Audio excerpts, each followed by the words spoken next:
Сайн бацгаана уу хүүхдүүдээ. За багш нь өнөөдөр та нарт эсэглэн биш шинжийг улаан хүүх лакмусаар турших хичээл орно. За өнөөдрийн хичээлийн зорилго маань эсэглэн биш шинжийг хүүх улаан лакмусаар туршиж тодорхойлно. За энэхүү зорилгодоо хүрэхийн тулд дараах зарлтуудыг дэвшүүлж байна. Эсэглэн биш шинж чанарыг тодорхойлох, турших. Бодис материалыг шинж чанараар нь ангиллах, тодорхойлох гэсэн энэхүү зорилтуудыг төвшүүлсэн. За, багштайгаа хамтраад энэхүү бичлэгийг үзнэ. За, энэ бичлэгээ маш анхааралтай сайн үзээд ажигласан зүйлээ дэвтэрдээ бичээрэй хүүхдүүдээ.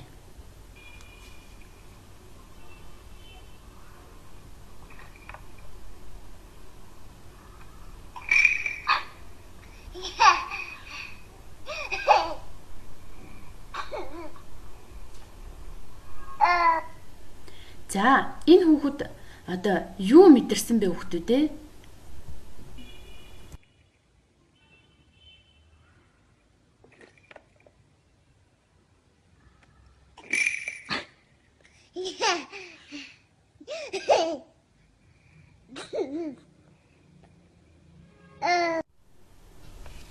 Хүүхдэд ямар хувирал гарч ирсэн бэ?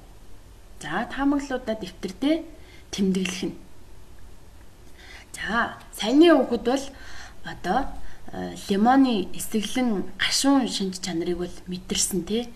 Тэгвэл та нар одоо энэ эсэглэн амтыг өмнө одоо юунаас мэдэрч ирсэн бэ хүүхдүүдээ? За, дэвтэрдээ тэмдэглээрэй. За, багш нь бол өмнө эсэглэн амтыг төрөл бүрийн жимснүүдээс мэдэрч ирсэн. За бидний хийх үйл ажиллагаа хоёр маань за юу их вэ гэхээр нимбэг, алим, мандарин, киви, усан үзэм, цэвэр ус, тараг, сод, өндөг, саван, кола, комет, шингэн саван зэрэг энэ бүтээгдэхүүнүүдийг аль нь эсэглэн биш шинж чанараар нь ангилаад ялгаад биччих дэвтэртээ.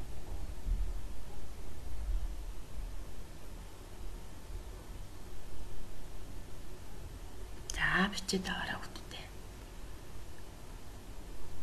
Нимбэг, алим, мандарин, киви, усан үзэм, цэвэр ус, тараг, өндөг, саван, кола, комет эдгээрүүдийг та нар яах юм бэ? Эсэглэн биш шинж чанараар нь ангилж бичих. За, дэвтэрдээ өөртөө бичээд аваарай. За, багш нь сая юу гэж ярьсан та нарт? Багш нь бол жимснүүдээс яасан гэж байна? Эсэглэн амтыг мэдэрсэн гэсэн. За, ямар жимснүүдээс эсэглэн амтыг мэдэрсэн бэ гэвэл алим, за мандарин, за бидний саяны нөгөө туршилтаар хараад байсан лимон, киви, усан үзэм зэрэг бодисудаас эсэглэн шинж чанарыг мэдэрсэн. Эдгээр эрийг эсэглэн байна гэдгийг яаж мэдэрсэн бэ гэхээр бид нар яасан? Амтлаад мэдэрсэн тий, амталж мэдэрсэн. Тэгвэл эсэглэн амттай эдгээр жимснүүдийг амталж үзэхгүйгээр бүгдөө яаж энэ эсэглэн шинж чанарыг нь мэдэж болох юм болоо хүүхдүүдээ? Та нар юу гэж бодож байна? За, тэгвэл ингийн тулд багш нь лакмусын хүүх улаан цаасыг ашиглан эдгээр одоо жимснүүдийн эсэглэн биш шинж чанарыг мэдэх турших боломжтой.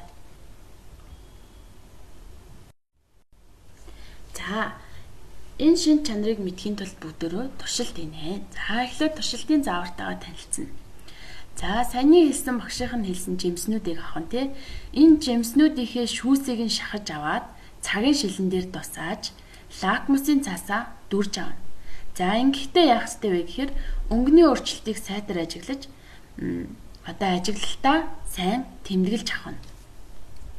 За, жишээлбэл энэ алим байлаа гэхэд одоо алимны шүүсэн дээрээ нөгөө хүүх улаан өнгөтэй лакмусын цаасаа дүрлээ. За, тэр дүрсэн хэсгээ маш сайн яах юм бэ? Ажиглах хэрэгтэй юм байна тий. Хүүх лакмус дээр ямар өнгө өгч байгаа, улаан лакмус дээр ямар өнгөний өөрчлөлт гарч байгаа юм бэ гэдгийг маш сайн сайтар ажиглах хэрэгтэй. За, бид нар энэ хичээлийг болохоор өмнө жил нөгөө теле хичээлээр үзчихсэн. За, багш нь бас та нарт гэрийн нөхцөл туршилт хийх боломжгүй байгаа учраас теле хичээлээр хийсэн багшийн энэхүү бичлэгийг одоо үзүүлнэ. Тэгэхээр энэ бичлэг дээр багш маань та нарт туршилт хийж харуулна. Туршилтын ажиглалтаа маш сайн дэвтэрдээ тэмдэглэх нэ хүүхдүүдээ. Хөх лакмусын цаас. Хөх лакмусын цаас. Улаан лакмусын цаас байна. За энэ улаан лакмусын цаас байна. За энэ хоёр лакмусын цаасыг өнөөдрийн туршилтанд бүгдээрээ хэрэгэлцгээе. За одоо бүгдээрээ туршилтаа эхэлцгээе. За багшин туршилтын аргачлалыг хэлье. Жимснээс шүүсийг нь шахаад цагийн шилэн дээр саагаад лакмусын цаасаа авнаа. За багш нь энэ дээр жимснүүдийнхаа шүүсийг цагийн шилэн дээр аваа. За одоо бүгдээрээ лакмусын цаасаа дүүрээ. За улаан лакмусын цаасыг дүрлээ. Туршилтын аргачлалаа маш сайн. Лимоны шүүсэн улаан лакмусын цаасыг дүрлээ. За дүрсэн цаасаа бид нар энэ зурган дээр байрлууллаа.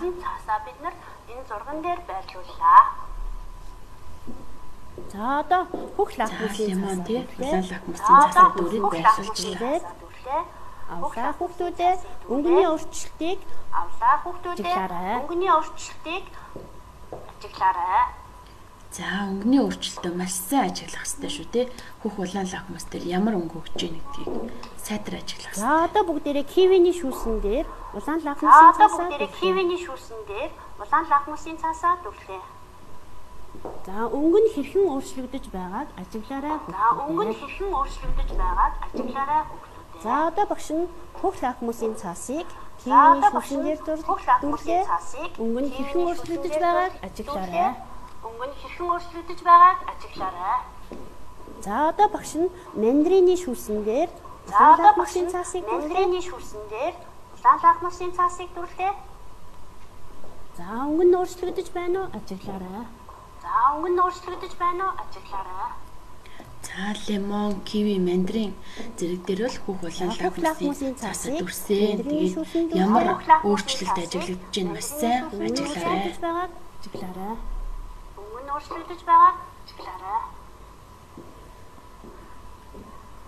За одоо багш нь усан үлсний шүүсэн лакмусын цаасаа яаж өөрчлөгдөж байна те?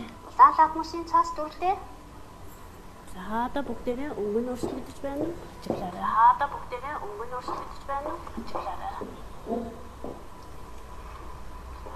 За өнгөний өөрчлөлтийг сайн ажиглая шүү хүүхдүүдээ.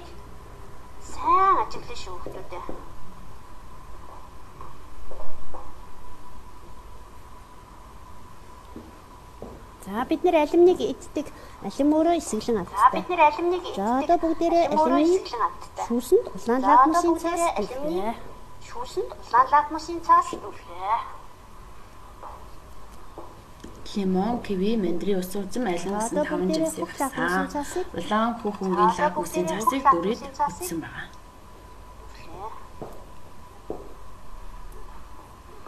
Өнгөний өөрчлөлтөө маш сайн ажиглах хэрэгтэй шүү хүүхдүүдээ.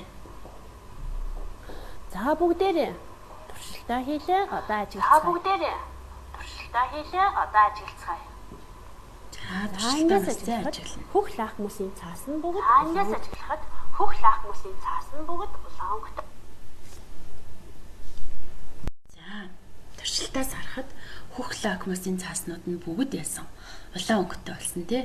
За нөгөө бид нар анхаалж лимон, киви, мандарин, ус узам алим гэсэн 5 жимсийг аваад за энэ 5 жимсний шүүсэн дээрээ хөх улаан өнгөтэй индикаторын цаасыг дүрж ажигласан.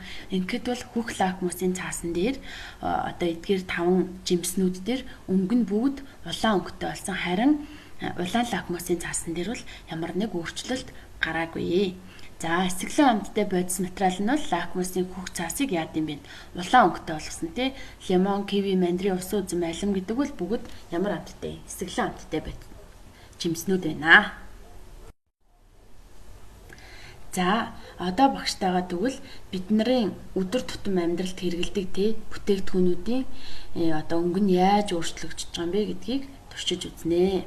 За юуг авах вэ гэхээр за ус, тараг, сод, өндөг, Кока-кола ундаа, комет. За гарын шингэн саван. За савн зэрэг эдгээр зүйлүүдийг аваад туршиж үзнэ. За мөн ялгаагүй нөгөө багш нь телевиз хичээлээр одоо өмнө жилийн хавар хийгдсэн туршилтын бичлэгийг харуулнаа. Өдөр тутам амьдралд хэрэглэдэг бүтээгдэхүүнүүдийн өнгөний өөрчлөлтийг туршиж үзцгээе. За энд ус байна, тараг байна, сод байна, өндөг байна, хоолоо, савн, комет, шингэн савн. За бүгдээрээ эдгээрийг туршиж өнгөний өөрчлөлтийг нь ажиглацгаая. За уснасаа цагийн шилэнд хийгээд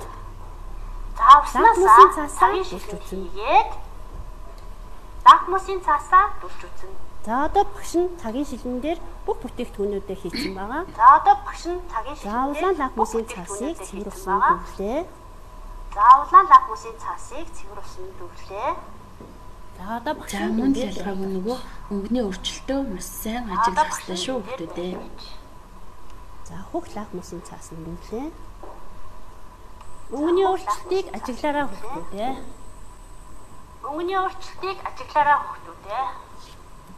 За одоо бүгдээрээ өдөр тутам муудаг тарагныхаа гарч ийн тий. Өнгөний өөрчлөлтийг ажиглая. За улаан лакмусын цаасанд дүүрлээ. За бид нар бол таргийг за багш нь бүгдээ улаан лакмустэй бичсэн байгаа. Үүнийхээ доотор лакмусын цаасаа дуулж байгаа. За хөхөгийн лакмусын цаасаа дүүрлээ. За мөн л ялгаагүй өнгөний өөрчлөлтөө маш сайн ажиглах хэрэгтэй шүү хүмүүдээ. За өнгө өөрчлөгдөж байгааг анхааралтай ажиглаарай.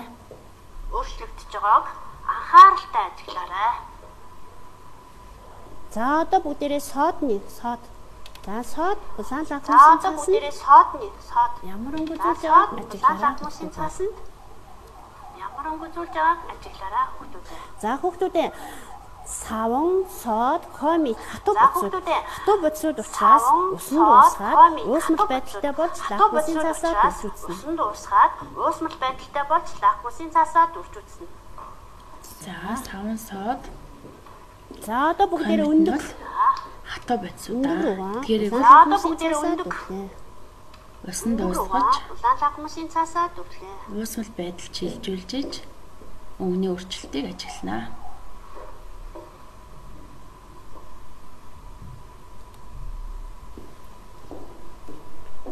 За одоо хөх лакмусын цаасыг дүүрлээ. Маш сайн анхааралтай өнгөний өөрчлөлтөө ажиглах хэрэгтэй шүү хүмүүдээ. За өнгөний өөрчлөлтийг ажиглаараа өндөгтэй өндгийг бас бид. За бид нар колог өгөх хэрэгтэй. За коло маань лакмусын цаасанд ямар үзүүлэхийг бүгдээрээ ажиглаарай. За улаан лакмусын цаас багш нь дүүрлээ.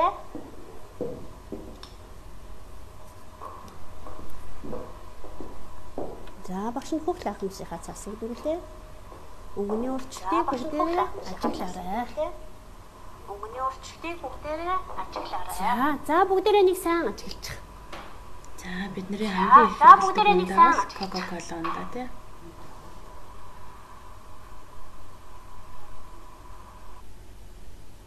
За туршилтаа үр дүнг маш сайн ажиглаж авсан байх гэж бодож байна багш нь. За тэгвэл туршилтын үр дүн.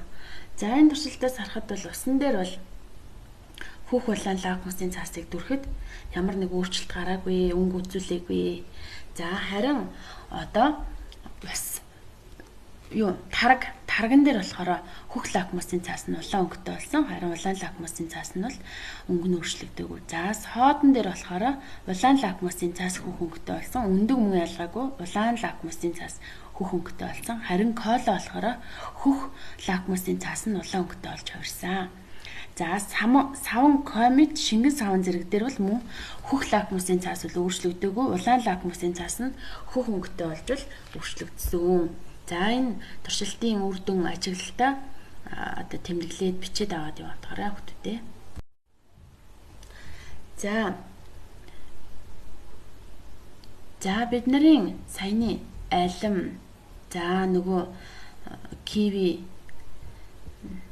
усан үзэм, за марокко, лимон зэрэг одоо лимон, кока-кола, гоё тараг зэрэг маань болохоор ямар сая туршилтаас бүгдөө юу гэж ажигласан.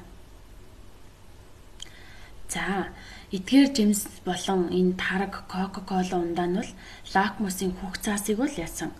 Хүүх цаасыг улаан өнгөд хувиргасан тий. Харин улаан лакмусын цаасанд бол ямар нэгэн өөрчлөлт гараагүй. За эдгээрүүд бол ямар амттай? Эсгэлэн амттай тий. За эсгэлэн амттай лакмусын хүүх цаасыг улаан өнгөд хувиргадаг бодисыг хүчлэг бодис гэж нэрлэдэм байна. За тэгвэл бид нар анх одоо лимоны туршилтыг хараад лимоныг бол эсгэлэн шинж чанартай юм байна гэж таамагласан. Тэгвэл эдгээр одоо жимснүүд болон энэ кола, ундаа тий гоёын тараг яг эдгээртэй адилхан ямар амттай юм бэ? Эсгэлэн амттай юм бэ. Тэгвэл эднэрт нэг ижил яах гэдэг шинж чанар байх гэдэг. За тэр ижил шинж чанар нь тэгвэл юу юм бэ гэхээр эдгээрүүд бол бүгдөө хүчлэг бодис, хүчлэг шинж чанартай зүйлийг агуулдаг юм байна.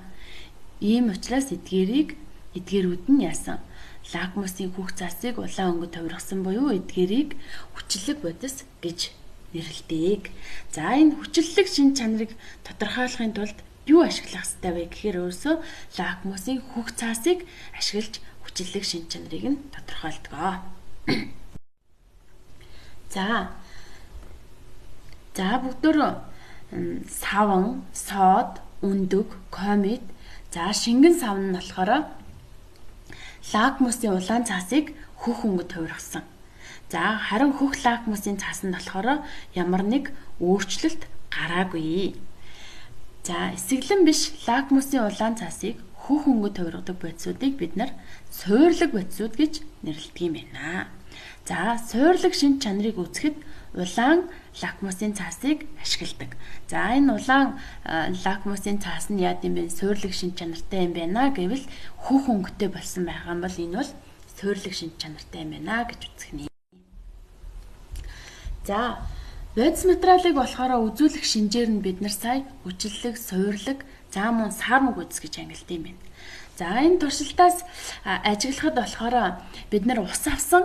За цагийн шилэн дээр усаа игээд нөгөө лакмусын хөх болон улаан цаасаа дүрж үтсэн. Ингээд бол ерөөсөө ямар ч өөрчлөлт гараагүй, ямар ч өөрчлөлт ажиглагдаагүй.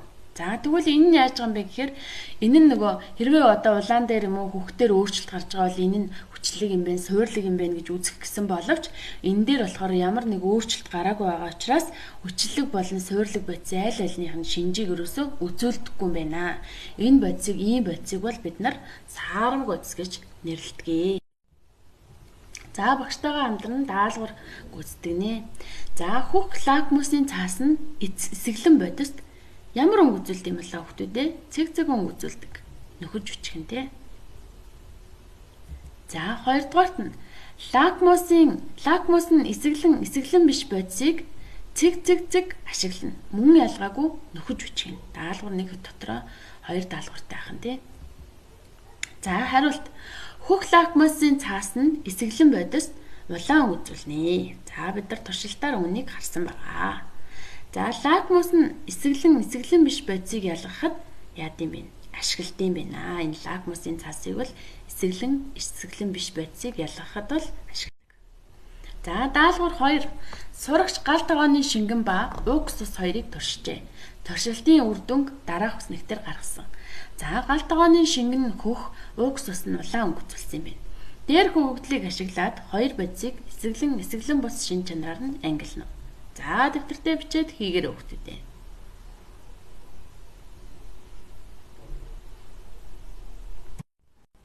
За хариулт. За эсгэлэн бодис нь бол уксус тий хүчлэг шинж чанартай. За гал тогооны угаагч нь эсгэлэн биш буюу суйрлаг шинж чанартай. За өнгнөөс нь хамаарад энийг хүчлэг, суйрлаг, за эсгэлэн биш гэд биш байна гэдгийг бид нар яаж болж байгаа нь тодорхойлж болж байгаа. За гэрийн даалгавар сурах хүчгийн 121 дугаар хуудасны асуулт 1-4. За хичээлд анхааралтай сайн оролцсон шавнартаа баярлалаа.